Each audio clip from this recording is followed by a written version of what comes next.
നമ്മുടെ ക്ഷേത്രങ്ങളിൽ ഇനി രാഷ്ട്രീയ കൊടി വേണ്ട. കർശന നിർദ്ദേശവുമായി ഇപ്പോൾ സംസ്ഥാന സർക്കാർ രംഗത്ത് വന്നിരിക്കുകയാണ്. ക്ഷേത്രങ്ങളിലോ ക്ഷേത്ര പരിസരത്തോ രാഷ്ട്രീയ സംഘടനകളുടെ കൊടി തോരണങ്ങളോ ചിഹ്നമോ അടയാളമോ വേണ്ടെന്ന് സംസ്ഥാന സർക്കാർ ഉത്തരവിട്ടിരിക്കുന്നു. ഇത് സംബന്ധിച്ച് ദേവസ്വം വകുപ്പ് ക്ഷേത്രങ്ങൾക്ക് കർശനമായ നിർദ്ദേശവും നൽകിയിട്ടുമുണ്ട്. ദേവസ്വം ബോർഡുകളുടെ നിയന്ത്രണത്തിലുള്ളതും സർക്കാരിൻ്റെ സാമ്പത്തിക സഹായം കൈപ്പറ്റുന്നതുമായ ക്ഷേത്രങ്ങൾക്കാണ് ഈ നിർദ്ദേശം നൽകിയിരിക്കുന്നത്.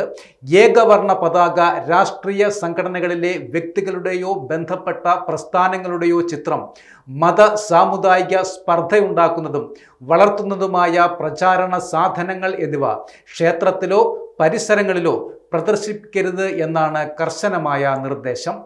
ഉത്സവകാലങ്ങളിലും ഇവ പാലിക്കുന്നുണ്ടെന്ന് ഉറപ്പാക്കുകയും വേണം.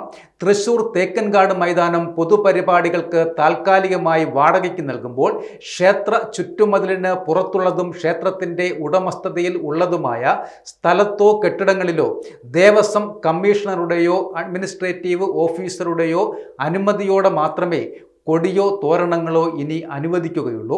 വിവിധ ഘട്ടങ്ങളിൽ ഹൈക്കോടതി നൽകിയ നിർദ്ദേശങ്ങളുടെയും ഉത്തരവുകളുടെയും അടിസ്ഥാനത്തിലാണ് വിഷയത്തിൽ സംസ്ഥാന സർക്കാരിൻ്റെ ഈ കടുത്ത നിലപാട്. സർക്കാർ നിർദ്ദേശങ്ങളടങ്ങിയ സർക്കുലർ എല്ലാവർക്കും കാണത്തക്ക വിധം ക്ഷേത്രങ്ങളിൽ പ്രദർശിപ്പിക്കണമെന്നും നിർദ്ദേശമുണ്ട്.